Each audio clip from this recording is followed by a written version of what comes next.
다케시마는 일본 고유의 영토입니다. 라고 말하는 일본인 학생의 질문에 대체 무슨 말을 하는지 모르겠다면서 황당하다는 대답을 하는 교수님이 보입니다. 하버드 강의실에서 독도가 일본 땅이라는 망언을 하는 일본인 학생에게 참교육을 시작하는 하버드 교수가 있습니다. 무슨 일인지 오늘의 사연 알아보겠습니다. 안녕하세요. 저는 미국 하버드에서 역사학을 공부하고 있는 캐서린이라고 합니다. 저희 부모님께서는 모두 하버드 대학 출신으로 하버드 대학에서 공부를 하면서 서로 사랑에 빠지셨다고 해요. 공학을 전공하시는 아빠와 영문학을 전공하시는 엄마 밑에서 자란 저는 어릴 때부터 다른 학생들과는 다르게 영재 교육을 많이 받았어요. 아빠는 졸업 후 박사학위까지 하버드에서 받으시고 타 대학에서 공학 교수로 근무하고 계시고요. 엄마는 유명 번역가로 저를 돌보시면서 밤낮으로 번역 일을 하시며 지금은 꽤 유명한 번역가로 자리 잡으셨어요. 그런 부모님 밑에서 자란 저는 항상 책을 읽게 되었죠. 저희 부모님의 다른 교육 방식 중 하나는 책을 읽으면 꼭 토론하기를 원하셨어요. 저는 어릴 때부터 어떤 것이든 알게 되면 부모님과 토론하기 시작했고 저의 생각을 말하기를 좋아했습니다.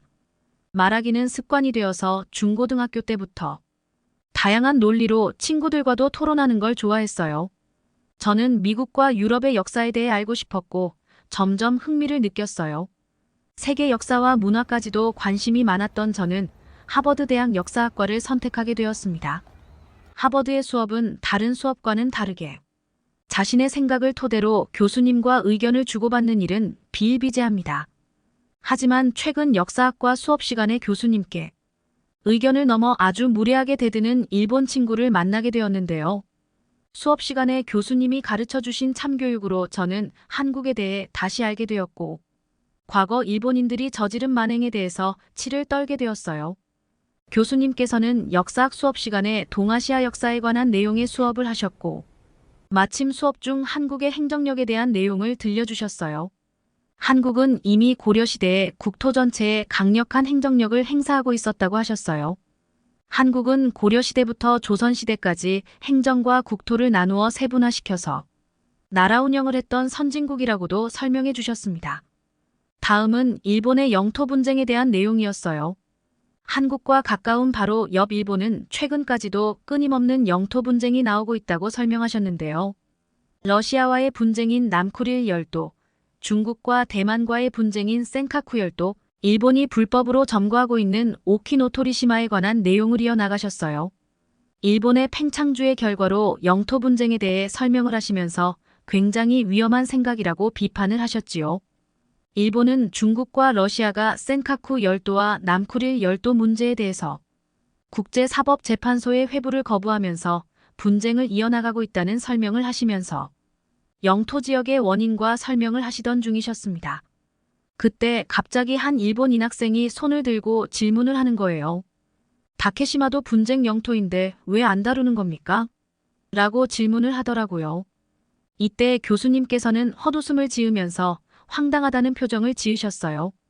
일본인 학생은 여기에서 멈추지 않고 다케시마는 일본의 섬인데 한국이 불법 점유를 하고 있지 않습니까? 이 지역도 영토 분쟁 지역에 포함을 하셔야지. 왜 포함하지 않는 거죠? 라면서 아주 기분 나쁜 표정을 지으면서 질문을 하더군요. 솔직히 질문이라기보다는 따지는 걸로 보였습니다. 제가 어릴 때부터 했던 토론과는 전혀 다른 방식이라는 생각이 들었습니다. 하지만 교수님께서의 대답으로 참교육을 당하는데요. 교수님께서는 웃음을 터뜨리시면서 강의를 이어나가셨습니다. 저는 한국의 섬 독도를 다케시마라고 부르는 건 일본인 외에 본 적이 없습니다. 학생이 정말 독도에 대해 알고 싶었다면 다케시마라고 부르지 말고 국제적인 명칭을 사용해서 독도라고 질문을 했으면 좋겠습니다. 이곳은 일본인들이 공부하는 곳이 아닌 전 세계 학생들이 공부하는 미국에 있는 하버드입니다. 일본인만이 억지 주장을 하면서 표기하는 다케시마라는 괴상한 표현은 삼가줬으면 좋겠습니다. 독도라는 국제적으로 통용된 정식 명칭으로 질문해주면 더 좋을 것 같습니다. 이렇게 말씀하시자 일본인 학생은 또 교수님의 말을 자르면서 무례한 토론을 이어나가는 게 아니겠어요? 분하다는 표정으로 얼굴을 붉히면서 용어는 어차피 각자 부르는 거니깐 크게 중요한 건 아니라고 생각합니다. 근데 왜 교수님은 일본인 서민 곳을 영토 분쟁이 아니라고 하시나요? 이유를 대보시죠. 교수님이 말하시는 독도가 한국 것이라는 증거라도 있나요? 라고 질문하더라고요. 다들 저 일본인 학생이 왜 저렇게 혼자 흥분을 하면서 얼굴까지 빨개지는지 이유를 모르겠다면서 교수님께 질문하는 방식도 너무 예의가 없다고 다들 생각하면서 쳐다봤습니다. 하지만 교수님께서는 여유로운 표정과 말투로 웃으시면서 강연을 이어나가셨는데요. 혹시 학생은 일본 고지 선도집이라는 책을 읽어보셨나요? 그 책은 다른 곳에서 발행한 것이 아닌 1937년 일본 육군성 육지 측량부가 발행한 것입니다. 그것을 확인해 보시면 지도구역 일람도 56년과 일본지리 조사소가 발행한 지도 일람도 등 18점의 일본 지도가 실려 있습니다. 일본은 독도를 1905년 시내마연으로 불법 편입했는데요. 근데 이상한 건 그 시기 이전과 이후에는 모두 지도에 울릉도와 독도의 이름이 일본 명칭으로 되어 있고 조선의 것이라는 해설이 담겨져 있습니다. 그 내용인즉슨 일본이 독도를 조선의 영토인 것을 정확히 알고 있었다는 겁니다.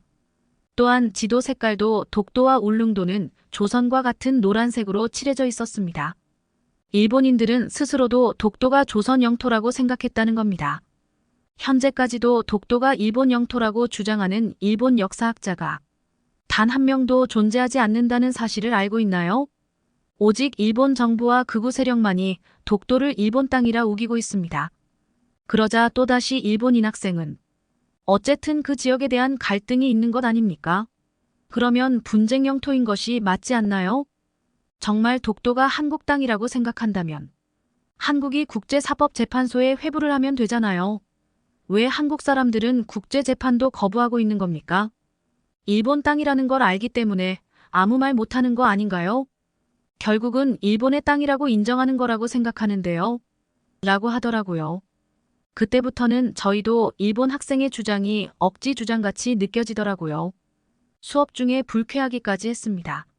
논리적인 설득도 없이 우기기만 하는 게 꼭 지금 일본이 하는 행동처럼 보이더라고요.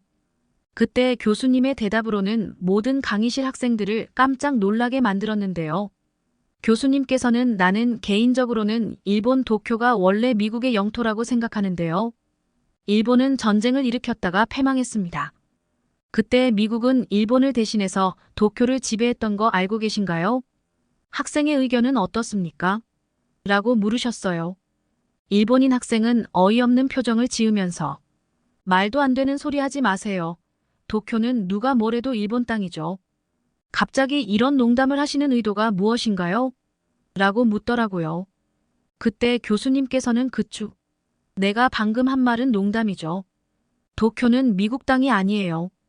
일본 땅이죠. 제가 아무리 도쿄가 일본 땅이라고 해도 바뀌는 게 있을 것 같나요? 똑같아요. 일본에서 아무리 독도가 일본 땅이라고 우긴다고 해도 독도는 한국 고유의 땅입니다.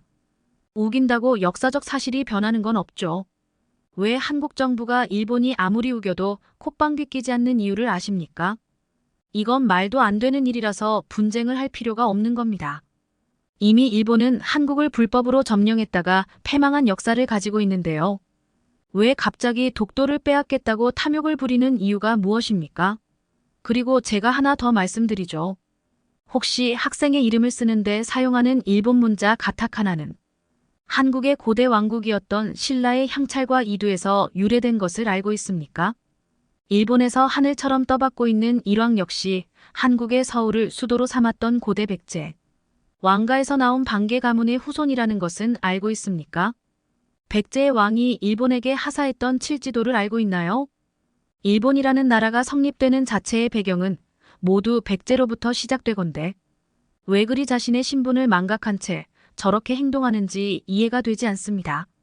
제가 계속 일본의 시초가 어디에서부터 나온 건지 알려드리길 원하시나요? 저는 동아시아 역사에 대해 너무도 많은 연구를 했습니다. 학생이 궁금해하는 대답을 모두 들려드릴 준비가 되어 있어요. 한국으로부터 시초에 어떤 것부터 받기 시작했는지 들려드릴까요? 라고 질문을 하시는 거 아니겠어요? 그랬더니 갑자기 일본 학생은 분하다는 표정으로 꼬리를 내리면서 이 얘기는 여기까지만 하시죠. 라고 더 이상 대답을 하지 못하더라고요. 그 후로 교수님께서는 일본이 갖고 있는 한국에 대한 열등감에 관해서도 설명해 주셨는데요. 한국은 오래전 이미 일본보다 선진국이었다고 하셨어요. 한국을 지배할 수 없는 구조였는데 일본이 군인들로 인해 통치되었던 때 미국에서 벌어진 남북전쟁으로 일본은 미국의 식민지가 될 운명이었다고 하셨습니다. 그때 가까스로 독립을 지킨 일본은 미국을 통해 선진 문물을 받아들였다고 말씀해 주셨습니다. 그리고는 앞서 나가게 된 그때 일본은 스승이었던 한국에 칼을 들이대면서 저지르기 시작한 악행에 대해 설명해 주셨는데요. 일본은 서구식 무기를 앞세워 한국인을 겨냥해 저지른 강제징용 문제부터 문화재 도굴과 위안부, 강제동원까지 일본 제국주의의 잔인함을 설명해 주셨습니다. 한국의 아픈 역사에 대한 내용을 듣고 저와 친구들을 포함해 눈시울이 적시지 않을 수 없었습니다. 마지막으로 일본이 한국을 비롯해서 전 아시아를 침략하면서 저지른 범죄에 대해서도 설명해 주셨어요. 진주만을 통해 미국까지 침략하려고 했던 일본은 결국 패망의 길을 걷게 되었다고 하셨습니다. 그렇게 악행을 저질렀는데도 불구하고 죄의식을 느끼기는커녕 역사 왜곡을 하면서 자신들의 잘못을 감추기에 급급한 일본 우익들의 비열함으로 전 세계적으로 한국에 관심이 없는 사람들에게는 일본에 속아 넘어가기도 하셨대요. 하지만 이제는 전 세계적인 문화로 자리 잡고 있는 한국이기 때문에 사람들은 한국의 역사에 대해 관심을 갖기 시작했다고 하셨는데요. 이제는 한국의 역사를 제대로 알고 역사를 공부하는 우리부터라도 한국의 역사를 제대로 알려야 하는 사람이 되어야 한다고 하셨어요. 수업이 끝난 후 저는 한국에 대한 큰 울림을 받게 되었습니다. 미래의 역사학도로서 한국의 역사에 대해 조금 더 공부하고 싶어서 저는 도서관에 가서 한국에 관한 역사책을 찾아봤어요. 공부하다 알게 된 사실은 교수님께서 말씀하신 건 정말 10분의 1도 안 되더라고요. 일본 제국 시절은 어쩜 그렇게 잔인하고 끔찍한 행동을 저질렀는지 정말 인간이 맞나 하는 생각도 들었어요. 하지만 저에게 눈길을 끌었던 부분은 그 시대에 일어난 한국의 저력이었습니다. 당시 서양 문물과 한 발 앞선 개혁 개방으로 선진화된 문명으로 침략한 일본은 조선을 손에 넣는 건 시간 문제라고 생각했다고 합니다. 하지만 그들의 생각과는 전혀 다른 방향으로 흘러갔는데요. 한국 국민들은 나라를 잃는다는 생각은 하지 않은 채 36년간의 긴 세월 동안 전국 각지에서 시민들, 학생들, 남녀할 것 없이 나라를 되찾기 위해 긴 노력을 시작했다는 겁니다. 자신의 이익보다는 오직 자신들이 잃어버린 나라를 찾기 위해 노력했던 한국인들의 저력에 대해 알게 되었죠. 특히 조선의 왕이 죽자 장례식이 시작된 날을 기점으로 전국 각지에서는 독립을 위한 3.1운동이 시작되었다고 했습니다. 3.1운동은 어린아이부터 노인까지 남자 여자 할 것 없이 모두 거리에 나와 대한독립 만세를 외쳤는데요. 그 운동이 전개되면서 죽음에 직면한 사람도 있고 가족을 잃었다고 했어요. 하지만 그들은 아랑곳하지 않고 한국을 독립시키는 것밖에 없었던 조선인들은 이 운동을 계기로 훗날 해방의 씨앗을 마련하기도 했습니다. 제 아무리 최고의 무기와 기술로 무장해도 한국의 정신력은 이길 수가 없던 것이죠. 그 후 한국은 6.25 한국전쟁까지 겪으면서 세계 최빈국이 되었지만 한국인들의 저력은 후에도 계속되었다고 들었습니다. 식민지와 전쟁으로 다시 일어나지 못할 것 같았던 한국은 특유의 국민적 정신력으로 한강의 기적을 만들면서 현대적인 기술을 이용해서 경제력으로 강력해지고 성장했어요. 이제는 전 세계의 문화의 영향력까지 전파하며 세계에서 손꼽히는 나라가 되었더라고요. 그리고 이제는 한국의 문화는 미국에서도 심심치 않게 볼 수 있습니다. 이미 미국 각지에서는 한국인 거리를 그대로 재현한 곳도 많아요. 한국 음식은 이미 세계의 음식으로 자리 잡고 있더라고요.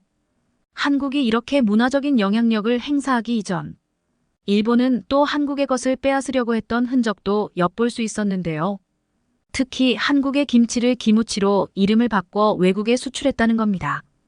그러면서 그것이 마치 원래 본인들의 것이었던 것처럼 행동했다는 것도 알 수 있었어요.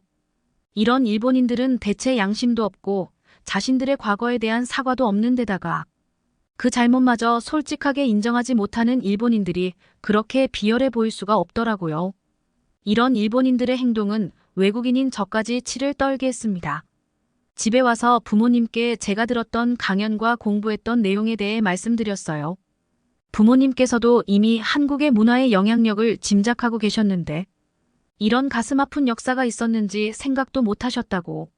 제가 역사학자의 길을 걷는 첫 번째는 이러한 왜곡된 역사를 바로잡고 알아가는 일이라고 하셨습니다. 그러면서 부모님처럼 다른 나라에 대한 제대로 된 역사 지식이 없는 사람들에게 영향력을 행사하며 제가 제대로 알리는 사람이 되었으면 좋겠다고 조언해 주셨어요. 그렇게 저는 세계 역사에 대해 공부하면서도 한국의 문화와 역사에 대한 관심을 갖는 대학 생활을 이어나가고 있을 때였습니다. 저는 어릴 때부터 배웠던 첼로로 인해 입학 때부터 하버드의 오케스트라 동아리에서 활동을 하고 있거든요.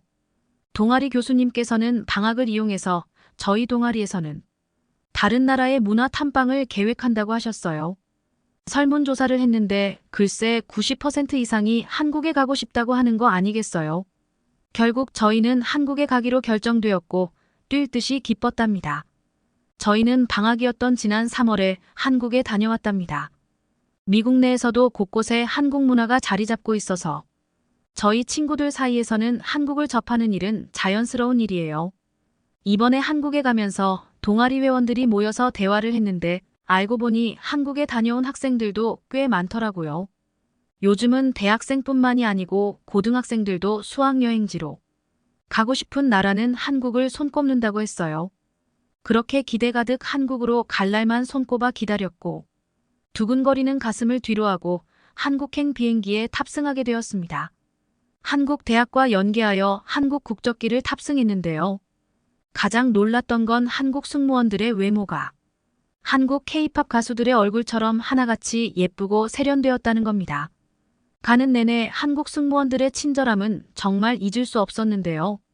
나중에 알게 된 사실은 한국 사람들은 가는 관광지마다 모두 친절하더라고요.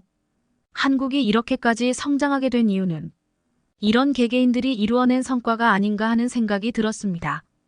저희가 비행기에서 처음 먹어본 음식은 비빔밥이었는데요. 마침 저희가 한국에서 체험하는 활동 중에 비빔밥 만들기가 있었거든요. 친구들은 갖가지 채소가 이렇게 많이 들어가 있는 비빔밥이 한국의 음식이라서 모든 한국 사람들이 이렇게 날씬한 것 같다는 말까지 했습니다. 인천공항에 도착하자마자 친구들은 다들 놀라움을 금치 못했는데요. 인천공항은 깨끗하고 크고 시설이나 규모가 어마어마했어요. 비행기 내려서 걸어가는 내내 향긋한 향기가 나더라고요. 지난번 코로나 때 인천공항이 뉴스에 소개된 걸 본 적이 있었는데 공항 근무하시는 분들이 손잡이부터 하나하나 다 닦은 걸 봤거든요. 속으로 말도 안 돼 공항에 사람이 얼마나 많고 지저분한데 라고 생각했거든요. 근데 그 뉴스 그대로 제 눈앞에 쾌적하고 깨끗한 공항 상태를 보니 거짓말이 아니라는 걸 알게 되었어요. 그리고 공항 곳곳에 물 마시는 개수대가 설치되어 있는데 그 주변이 얼마나 깨끗한지 믿고 마실 수 있겠더라고요. 나가는 길도 안내표가 그렇게 깔끔하고 큰지 헤맬 일이 없었고요. 자동 입국 시스템은 믿어지지 않게 빠르게 통과해서 나갈 수 있었어요. 미국에서 비행기를 타보면 아시겠지만 꽤 오랜 시간 지체됩니다. 한국은 세계인들이 모두 이용하는 공항이 맞나 싶을 정도로 빠르고 정확했어요. 놀랍게도 이렇게 큰 이 공항이 하나 더 있다 더군요. 제1공항, 제2공항으로 나눠져서 더 신속하고 정확하게 이용할 수도 있어요. 공항에 내려서 학교에서 마련해준 버스를 타고 이동했는데요. 저희를 위해 특별히 마련해주신 버스는 비즈니스석이라고 해도 믿을 만큼 다리를 올려놓는 곳도 있고 의자 좌석마다 USB가 설치되어 휴대폰도 충전할 수 있게 되어 있더라고요. 더 놀라운 것은 버스에 무료 와이파이까지 있었어요. 와이파이에 접속해서는 인터넷 속도에 놀라지 않을 수 없었는데요. 저희가 검색하는 곳마다 화면이 넘어가는 속도가 1초도 채 걸리지 않는 거예요. 미국은 인터넷이 이렇게 빠르지 않거든요. 저희가 묵는 숙소에서도 인터넷 속도가 정말 빨랐고요. 노트북과 패드를 갖고 온 학생들은 미국과는 다른 페이지 넘김에 다들 입을 다물지 못했습니다. 한국으로 가자마자 처음으로 가본 곳은 바로 경복궁과 익선동이었습니다. 경복궁은 한국의 왕이 살던 곳이었는데 지금까지도 관리가 잘 되어 있는 점이 놀랐는데요. 가이드의 내용에 저희는 경악을 금치 못했습니다. 글쎄 일제강점기에 여기에 버젓이 조선 총독부를 세웠다는 겁니다. 일부러 왕이 살던 곳에 조선 총독부를 세웠다는 것을 듣고 나니 정말 당시 일본이 얼마나 악질인지 이해가 갔습니다. 다행히 복원되어 옛 모습을 간직하고 있었지만 훼손 없이 그대로 내려왔으면 더 아름다웠을 텐데 하는 아쉬움도 들었어요. 저희는 다음에 전주로 가봤는데요. 전주로 내려가서는 처음 먹었던 음식이 가장 인상적이었어요. 떡갈비라는 음식이었는데요. 스테이크처럼 고기를 그냥 굽는 방식이 아닌 고기를 갈아서 그 안에 떡을 넣어 만드는 한국만의 음식이 정말 맛있더라고요. 더 신기한 건 반찬이었습니다. 분명 떡갈비를 먹는다고 했는데 반찬이 수도 없이 나오는 거예요. 저희가 놀라서 이걸 다 시킨 거냐고 여쭤봤더니 원래 전주는 다른 지역보다 밑반찬이 많이 나오기로 유명하다고 하셨어요. 밑반찬은 한 번 주는 걸로 끝이 아닌 계속 추가로 리필이 되어서 과연 남는 게 있는 건가 하는 생각도 들더라고요. 전주 한옥마을은 한국의 옛 거리를 그대로 재현해 놓아서 제대로 한국을 느낄 수 있었습니다. 10일간의 한국 일정은 정말 짧고 짧아서 집에 가는 내내 친구들도 더 있고 싶다면서 얼마나 아쉬워했는지 몰라요. 한국에 대해 놀란 점은 노숙자나 구걸하는 사람이 없다는 거예요. 저는 지난 휴가 때 부모님과 하와이에 여행을 다녀왔거든요. 세계에서 가장 살기 좋다는 하와이에도 공항 주변에는 노숙자들을 꽤 많이 볼 수 있어요. 근데 한국은 노숙자가 없는 나라인 것도 신기했고 여행하는 곳곳마다 깨끗한 거리를 볼 수 있었습니다. 그리고 좋았던 건 금연구역이 많다는 것이었어요. 정류장 주변에는 금연구역이 많아 더욱 더 깨끗한 환경을 유지할 수 있는 것이 아닌가 하는 생각도 들었답니다. 또한 한국의 절에도 방문을 해봤는데요. 종교라는 것보다는 한국의 전통에 대해 체험해 볼 수 있는 기회를 가졌습니다. 명상의 시간에는 제 자신에 대한 생각과 미래의 꿈에 대해 깊이 생각해 볼 수 있는 시간이었어요. 열흘간의 한국에서의 경험은 정말 잊지 못할 추억이 되었는데요. 저는 한국에서 가장 크게 느낀 것은 바로 한국의 정이라는 것이었어요. 한국 사람들은 독특하게 따뜻함이 있어요. 이건 개인주의가 심한 미국에서는 절대 느낄 수 없는 감정을 한국에서 느낄 수 있어서 더 특별한 시간이었답니다. 그리고 제가 느낀 한국만의 또 다른 점은 무엇인지 아세요? 한국은 어떤 행사장을 가더라도 일 처리가 척척 진행이 된다는 거예요. 저희의 일정은 짧지만 타이트한 스케줄로 한국에 가서 이걸 다 할 수 있을까라는 의문을 가졌거든요. 행사장마다 일사천리하게 진행되어서 지체한 적이 한 번도 없었어요. 정해진 시간에 맞춰 계획대로 딱딱 움직이다 보니 여행할 맛이 나더라고요. 미국에 돌아와서 친구들이 하는 말이 한국에서 인터넷을 하다 보니 미국 인터넷이 느리다는 걸 알게 되었다면서 미국의 로딩이 얼마나 페이지를 넘어갈 때마다 속이 터진다고 말하고 있어요. 요즘 저희 동아리 친구들을 만나면 온통 한국 얘기뿐이에요. 새로운 동아리 부원 중 한국계 미국인이 들어왔는데요. 한국어를 굉장히 잘해서 요즘은 그 친구에게 한국어 배우기에 빠져 있답니다. 친구들은 다음에도 다른 나라 문화 탐방을 가게 된다면 1순위는 무조건 한국이라고 말해요. 저도 집에서 부모님께 한국에 대해 얘기했더니 한국이 굉장히 궁금하시대요. 그래서 이번 돌아오는 방학에는 부모님과 한국 여행을 하려고 한국행 비행기 티켓을 예매해놨어요. 제가 한국에서 느낀 특별함은 한국의 문화도 물론 좋지만 한국인들에게 관심이 더 가더라고요. 제가 공부할 때 배웠던 한국인들의 강인한 정신력, 또 실제 느낀 한국인들의 따뜻한 정을 베풀어주는 점이에요. 정이 매우 독특해서 앞으로도 계속 한국의 한국인들에 대해 더욱 공부하면서 알아가려고 합니다. 방학에 예정된 부모님과의 한국 여행은 한 달 동안 예정되어서 더 오랫동안 한국에서의 추억을 더 쌓을 예정이에요. 한국에 다녀오면 또 사연을 보내드릴게요. 이상 저의 얘기 들어주셔서 감사합니다. 우연히 수업 중에 한국이라는 나라에 대해 알게 되고 한국의 역사까지 공부하며 한국인을 알아가는 캐서린 학생의 사연 너무나도 고맙고 잘 들었습니다. 오늘 준비한 사연은 여기까지입니다. 감동 포착은 더 좋은 사연으로 돌아오겠습니다. 감사합니다.